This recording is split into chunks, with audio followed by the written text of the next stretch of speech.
Yo guys, what's up? It's your boy here, Ken. I'm doing my NXT Takeover 36 review, the end of an era. Um, I purposely subtitled this because literally this is the end of an era. We've been hearing rumors of, well, not even really rumors, but news of after Takeover 36, NXT is going to be rebranded into something new as the WWE are looking to wanting to hire bigger, muscular guys and guys that could be superstars for the WWE. Before I get into NXT, the actual pay per view review, I got some more big news coming out of this as I just got home and just kind of catching up on some things after watching the pay per view. But I will say this here. So this came with from Tony Khan. Not Tony Khan. Nick Khan. Excuse me, Nick Khan. The budget cut guy, as we all know.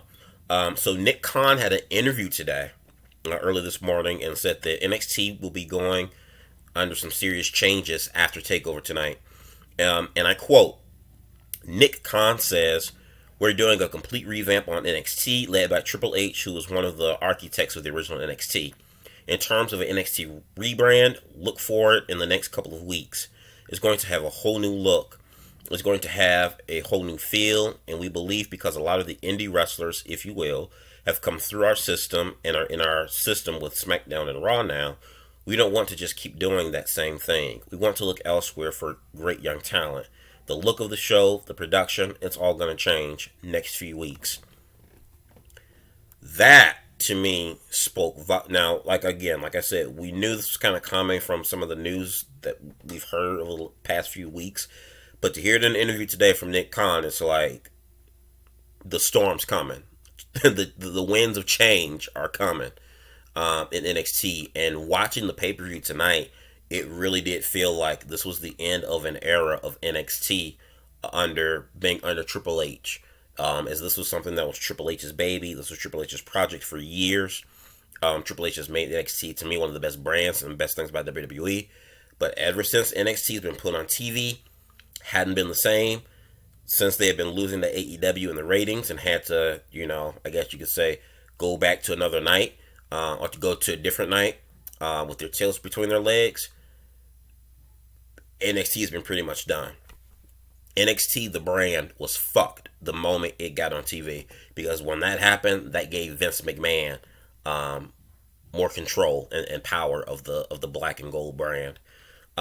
So, and like I said, seeing the pay per view tonight, that definitely showed that this felt like an end of an era. It really did.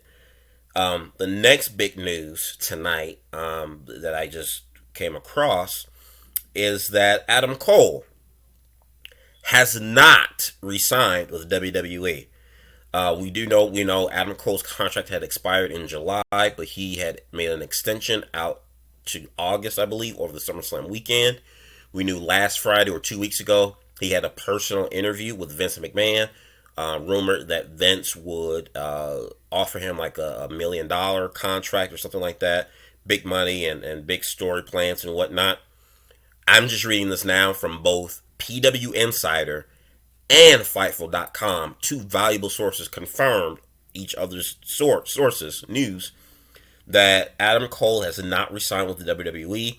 As Cole has a non-complete clause, he could appear on any wrestling program beginning as early as tomorrow. That is fucking huge. That speaks fucking volumes to me of, I think Adam Cole is very well aware of what's about to get ready to happen.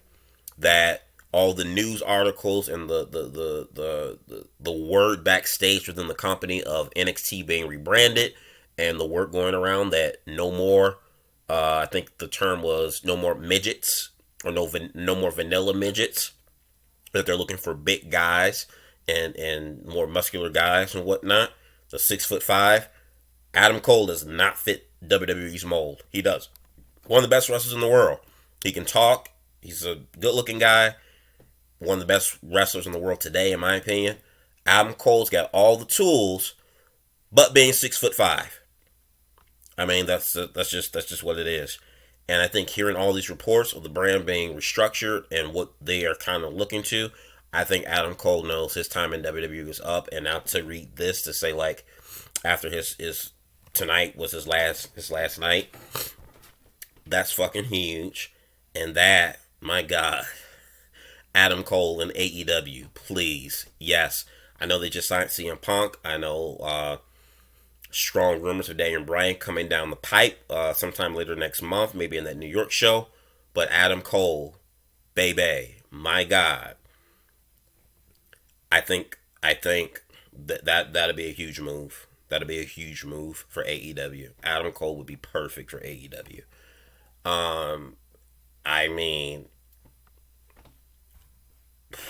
wow. So hearing those two big things, like I said, Cole leaving, what Nick Khan just stated this morning,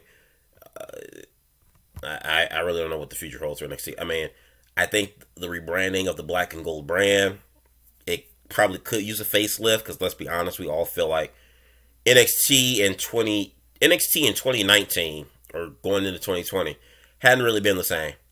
And part of that was due to a lot of guys staying there longer than they should, like an Adam Cole or uh, Tommaso Ciampa and whatnot. A lot of guys, like I said, just kind of overstaying their welcome there and not moving up for reasons why, valid reasons why they don't want to move up because they know they'll be fucked once they get on that main brand. But it just speaks volumes. So I wanted to get that news out the way there, as I think it does kind of reflect on the things that's happened tonight on the pay per view. So all in all, I thought NXT Takeover 36 was a great show. Much more enjoyable than SummerSlam as a whole in its entirety. Which, if you're watching this, by the way, my SummerSlam review, I might put up. I did it earlier this morning, but I think I might put it after this NXT Takeover review. But I mean, yeah. So to kick things off, we had, oh god, who do we have? LA Knight defending the $1 Million Championship against Cameron Grimes. Cameron Grimes won, and it's your new $1 Million champion. Don't know what else I can really say about that. Raquel Gonzalez beat Dakota Kai to retain the NXT Women's title. This is a feud I never really cared too much for, so I mean, it is what it is there. Things got interesting when you had Dragunov versus Walter 2. This was match of the night. This was probably the one match I was looking most forward to, even more so than the main event.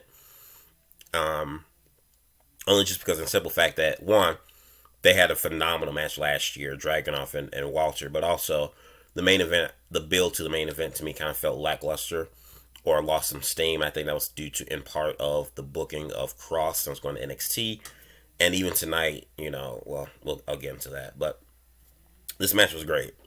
It started not slow per se, but they tried to kind of like feel each other out, kind of like, get in the groove the first 3 to 5 minutes, maybe 10 minutes of the match.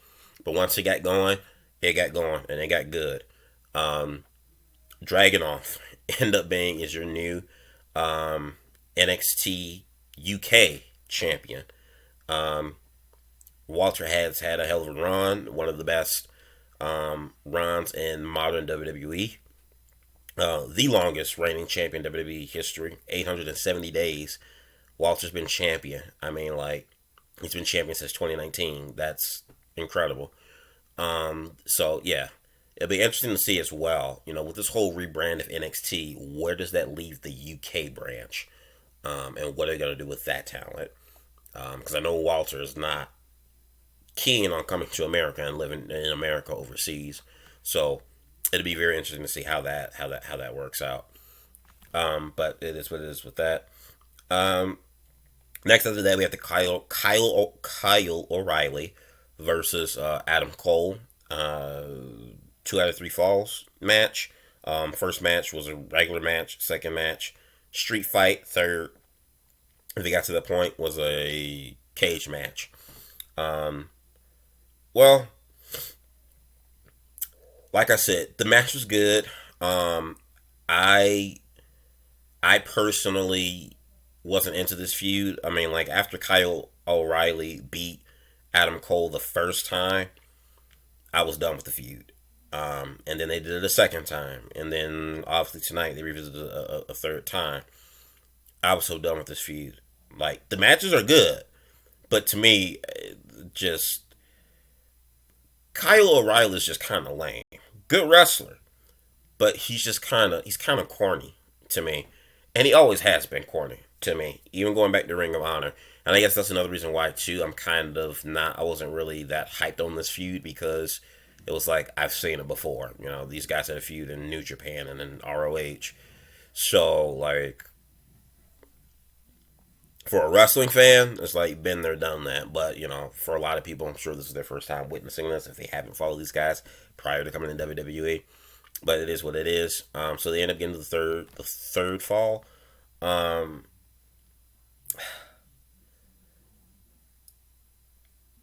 Pretty lame finish. That's all I'm gonna say. Pretty lame finish to this match. Pretty lame finish. Um, Knowing what we know now, Adam Cole is done with NXT and WWE. So there's that. Then we get on to the main event. Uh, Samoa Joe versus Killer Cross. Karrion Cross. That's what I call him, Killer Cross.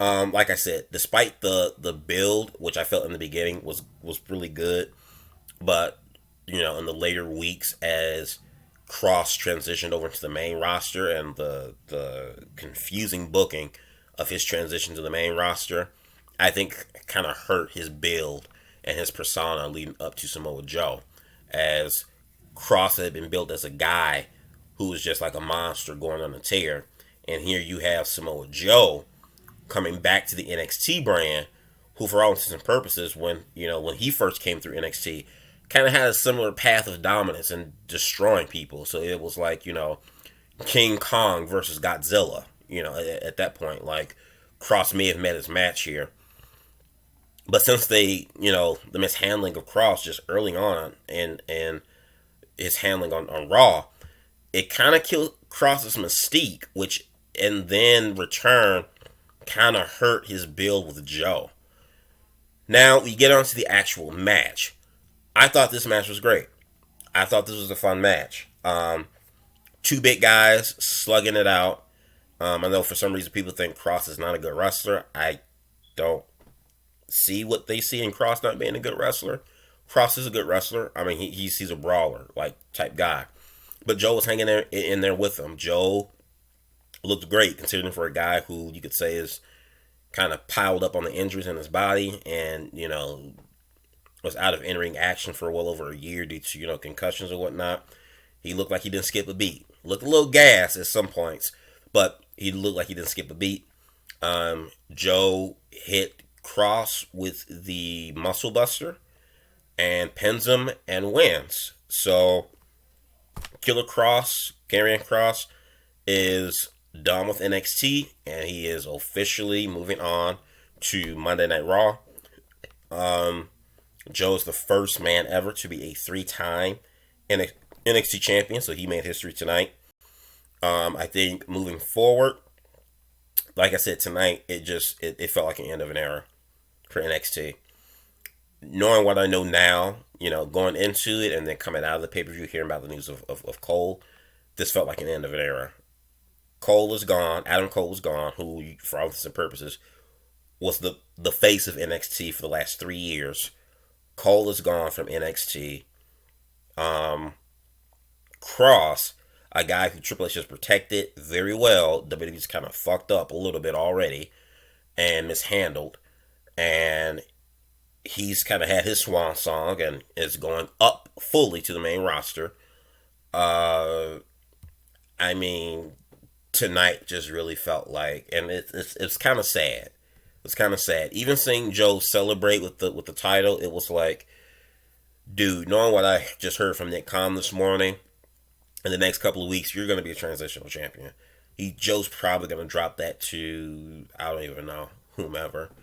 But it's definitely going to be interesting to see the look of NXT and to see where it goes and to see is there going to be some creative difference between Triple H and Nick Khan? Like,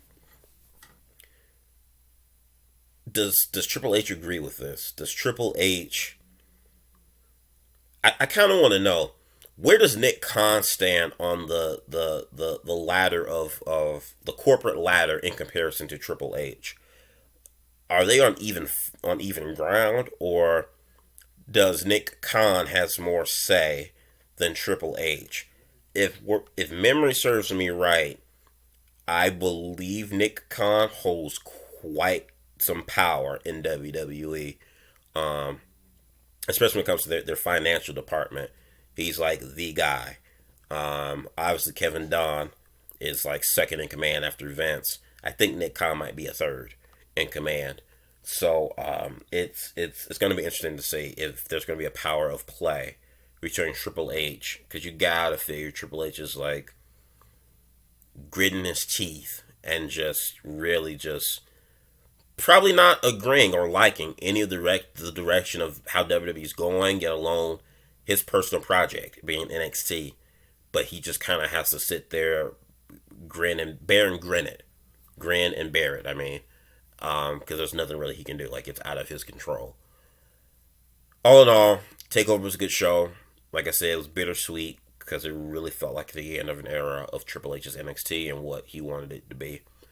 You guys let me know what you thought about Takeover 36 in the box below. Do yourself a favor, like this video, hit that subscribe button. Peace out, guys.